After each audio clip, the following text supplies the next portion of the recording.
With what seems like an infinite pool of terminology to describe the state of the British Airways short-haul operation, it is sometimes hard to understand what is being asked of staff, where the company wants to go, and the validity of the data and statistics being presented.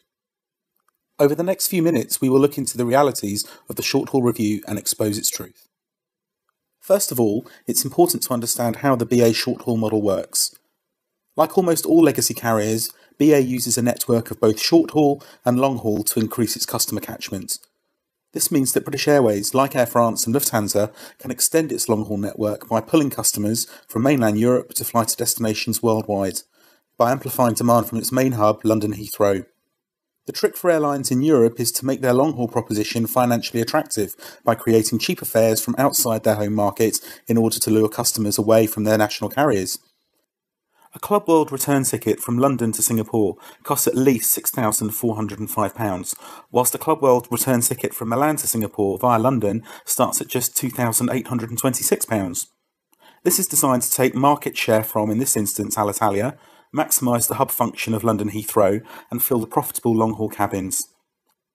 There is, of course, point-to-point travel too, where customers fly from A to B within Europe, but with as many as 1 in 3 passengers transferring, it really goes to show how crucial short-haul is to the success of long-haul, and vice versa.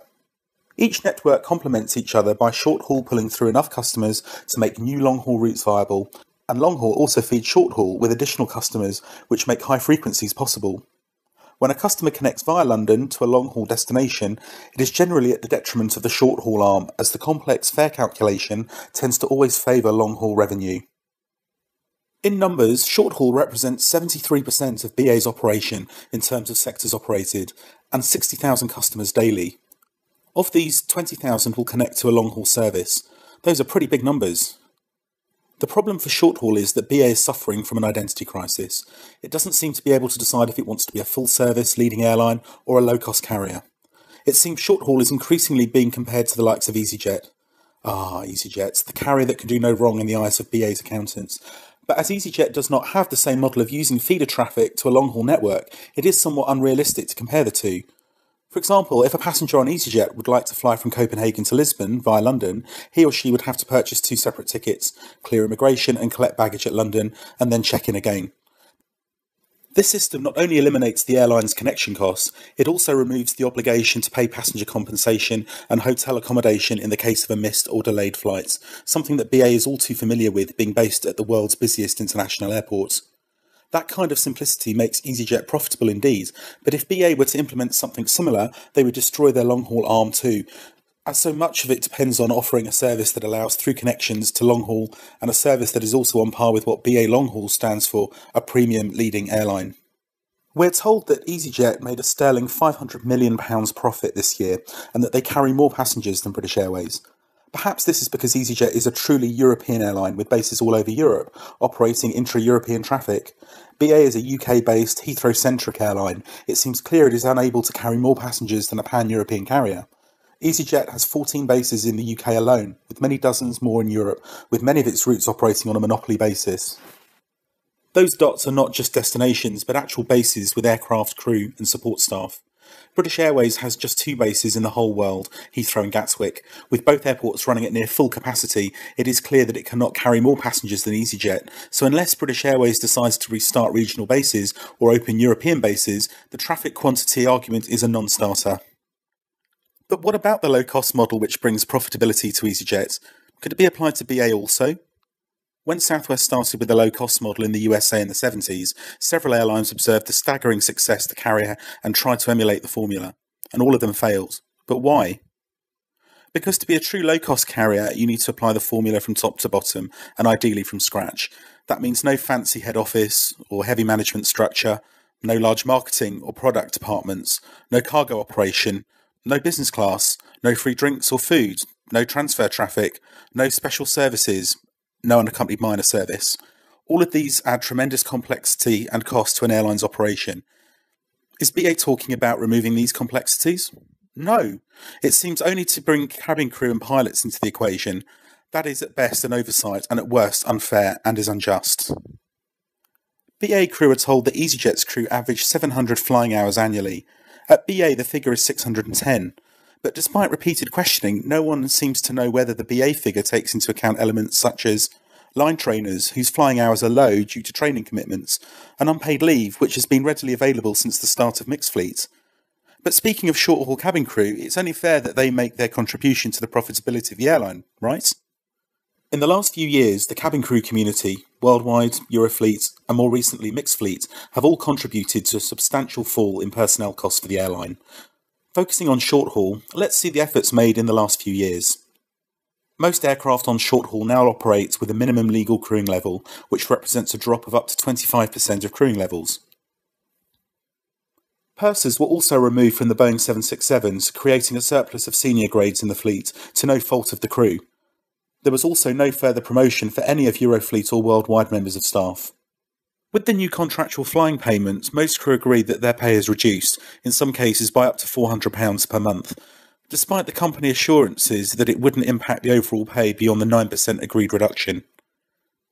As an illustration, Purser's short turnaround payment was over £45 per occasion, a main crew's daily overnight allowance when achieving a night stop was £10, and a long day payment was paid at a rate of £12 per hour. All these allowances have been replaced by a daily payment of just £8.83. Meal allowances are also effectively frozen for 15 years, whilst the cost of living continues to grow. With the integration of BMI in 2013, BA acquired a workforce on much cheaper contracts based on an hourly rate and reduced days off, saving the company millions of pounds. Mixed Fleet started in 2011 and has also saved BA millions by recruiting staff on wages second only to Ryanair in the UK, despite initial assurances that the new contracts would be based on a UK airline average plus 10%. The recent announcement of aircraft cabin configuration changes will soon mean up to 10% more capacity without any increase in crewing levels, again improving profitability accordingly. So to say crew are not willing to be flexible or play their part in improving the balance sheet of the airline seems a little odd to say the least. But what about the overly used threatening rhetoric based on Vueling, the low-cost subsidiary of Iberia, HOP of Air France and Germanwings of Lufthansa? These low-cost models have been used repeatedly in communication to BA staff in order to cause panic and fear at the airlines implementing a similar strategy in order to improve short-haul profitability by converting the operation into a similar model. Once again, though, it's a case of apples and oranges. The one big difference between Vueling, HOP and Germanwings and BA's short-haul operation is that you cannot buy a Madrid to London ticket on Vueling, you cannot buy a Paris to London ticket on HOP, and you cannot buy a Frankfurt or Munich to London ticket on Germanwings. Why? Because what BA doesn't say is that all of these low-cost subsidiaries of legacy carriers are actually regionally based. They do not operate out of the airline's main hubs so as not to compete unfairly with their own full-service operation. That is why we still see Iberia, Air France and Lufthansa planes coming into Heathrow today. So for BA to start a similar model, it would have to base it in the UK regions. But as we know, BA gave up on the regions years ago when it closed down non-London bases and eventually sold the remaining UK regional flight operation to Flybe. Once again, the airline is using a threat that doesn't even exist to induce a sense of fear into its staff to accept drastic changes in their pay, terms and conditions, something that was made obvious by the recent communication relating to the order of 20 A320neo aircraft earmarked for short haul, but only if staff accept all the cost-cutting and decimation of their agreements first. Otherwise, allegedly, IAG will divert these aircraft elsewhere, presumably to Vueling. This kind of threat is on the verge of bullying and has resulted in crew and pilots joking about preferring to work on flying boats and keeping their terms and conditions rather than slaving on newer aircraft.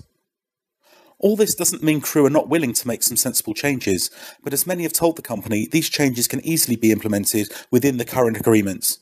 There are many great trip combinations that the bidding system provides for crew which can be modified to be more productive.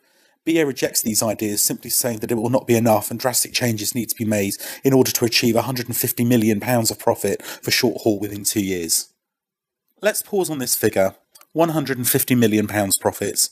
Currently we are told short haul breaks even, but as we've seen, the fare allocation for revenue of through traffic is less than favourable to the fleet. We also know that short haul is essential to BA's hub, just like Air France and Lufthansa, and that changing it to a low-cost model is a non-starter, as it would cause too much damage to the long-haul operation, and only really applies to the regions. It is the first time since the days of BEA that the airline is looking at its short-haul operation as a separate entity from the rest of the airline, because it's suiting its agenda of driving cost and conditions of staff to the lowest possible level.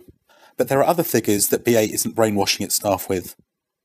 Over £1 billion, the profit expected to be achieved for the year 2014 by BA alone.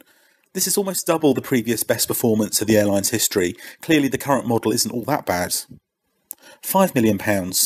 The salary of Willie Walsh, CEO of IAG, that is a 500% increase compared to the previous year. Not bad considering that most staff are on the pay freezes or below inflation rises. And ask yourself, what if all the changes suggested by the airline were implemented? What if we did reach £150 million profit for short haul in 2017? Well, judging by BA history, come 2017, the new target might very well be £300 million, which would require further cuts. And if there's one thing the airline has consistently proven along the recent years, is that profit greed is at the heart of everything it does. To finish, you might be thinking, what can you do about all of this? Well, for the first time in BA's history, it appears to have given up on the tactic of divide and conquer. This time around, BA is attacking on many fronts: short-haul crew, mixed fleet crew, IBMs, short-haul pilots, engineers, ground staff. They're all under one of the most serious and prolonged attacks of their pay, terms and conditions. So while BA can appear to be the unstoppable shark in this picture, look again. Unite and defend your rights by pulling together to prevent the loss of what is left of your livelihoods. If the remaining free-swimming fish have sense, they will join you too, because they should surely know they will be next.